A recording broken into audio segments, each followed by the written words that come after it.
It is Tuesday, August 25. Welcome to CGN News. On Monday night at a digital press conference, Minister of Health Dr. Christopher Tufton announced that Usain Bolt has been informed on the results of his COVID-19 test. He is positive. Prime Minister Andrew Holness also confirmed that the matter is now being investigated by the police, warning that Bolt will not benefit from any special treatment in the process. He said no one is going to be treated with any exemption, as all Jamaicans have a duty, and those who have public ear and influence in the public sphere have an even greater responsibility. Bolt, who celebrated his 34th birthday last Friday at the football factory in Kingston, was tested at home a day later in anticipation of a business trip overseas this week. Guyana's Chief Elections Officer, Keith Lowenfield, will return to court on September 11 on charges of misconduct in public office, conspiracy to commit a felony, and fraud arising from the country's local and general elections on March 2. Lowenfield was granted bail in the sum of 150,000 Guyanese dollars on each of the three charges that were filed privately on June 30 by individuals from the now-ruling People's Progressive Party Civic and the smaller opposition New Movement Party. The CMC reports that Lowenfield is alleged to have interfered with the outcome of the elections, even after a court ruling that he formally submit the results obtained from an official national recount.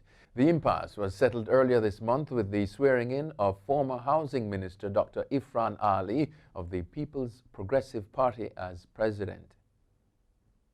Virgin Atlantic has announced a complimentary COVID-19 global insurance cover for all existing and new bookings with travel dates from August 24, 2020 up until March 31, 2021. The measure provides coverage for Virgin Atlantic customers or travel companions in the event they become ill with COVID-19 while on a trip.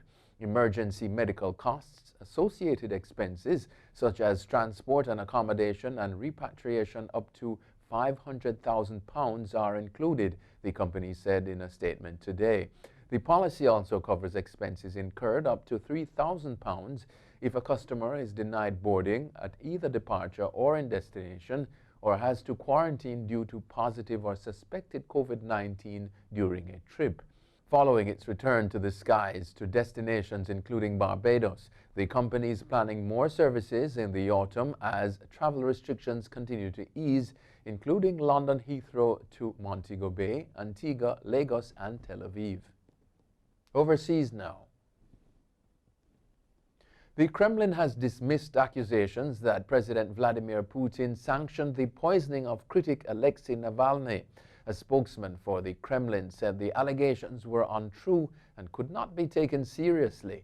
Doctors in Germany, where Navalny is being treated, said he had probably been poisoned, but the spokesman questioned why they had rushed to that conclusion.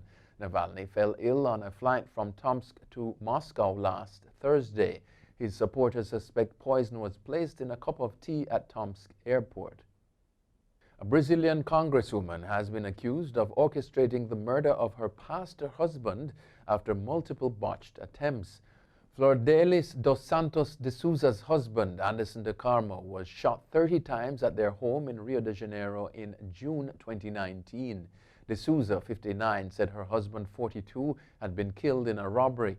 But prosecutors say they have unearthed a murder plot implicating Miss De Souza and several of her children. De Souza, a celebrity lawmaker for Rio de Janeiro who found fame as a gospel singer before entering politics, has dismissed the allegations, insisting she is innocent. On Monday, prosecutors announced charges against De Souza and 10 others, including 6 of her children and 1 granddaughter. Tropical storm Laura, which killed at least 9 people in the Caribbean, is forecast to become a major hurricane before making landfall in the United States. Laura had winds of 65 miles per hour overnight as it impacted western Cuba as a tropical storm, but the storm is forecast to strengthen as it moves west-northwest and is expected to become a hurricane over Wednesday. The Texas and Louisiana coasts from San Luis Pass to Morgan City are on alert for the arrival of the storm that could reach the states as a Category 2 hurricane overnight Wednesday, according to the National Hurricane Center. But warm waters in the Gulf of Mexico mean Laura could strengthen even more if conditions are right, CNN meteorologist Rob Shackelford said. When it makes landfall in the U.S., it could bring storm surges of 7 to 11 feet along portions of the coast, according to the NHC. Information from a former South Korean official is that Kim Jong-un, the 36-year-old who took over the reins in 2011, is reportedly in a coma. Speaking with South Korea media on Monday, he said he assessed him to be in a coma, sharing that the leader's young sister is being brought to the fore as the vacuum cannot be maintained for a prolonged period. However, reports have already started to circulate that the North Korean has already passed. Updates about his health are being keenly tracked across the world as he has skipped several public appearances in the last few months, giving rise to speculation that something is not right. There will be no tourists visiting the island of Bali, Indonesia, for the rest of the year due to the climbing COVID-19 figures. The governor of Bali, who made the announcement, said plans will be scrapped to open up the island from next month. The holiday hotspot reopened beaches, temples, and other tourism spots for domestic visitors at the end of July and had said it would let foreign tourists return on September 11. Those plans have now been cancelled over concerns about the virus cases in the country and with the many foreign nationals subject to travel bans in their home countries.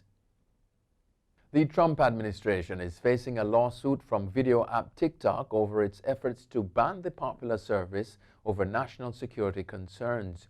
TikTok, which is owned by China's ByteDance, on Monday defended their service against allegations of it being a national security threat. The company filed a suit Monday in the federal court in California against the Commerce Department, President Donald Trump, and Commerce Secretary Wilbur Ross. Trump issued an order on August 6, imposed a sweeping but unspecified ban on any transaction with ByteDance to take effect by September 20. A week later, he ordered ByteDance to sell U.S. TikTok assets within 90 days. When a reporter asked Brazil's President Jair Bolsonaro about deposits made to his wife's account by a man who was arrested in June on suspicion of embezzling public funds, the president became angry. He responded by telling the journalist he, quote, felt like covering your face in punches, end quote.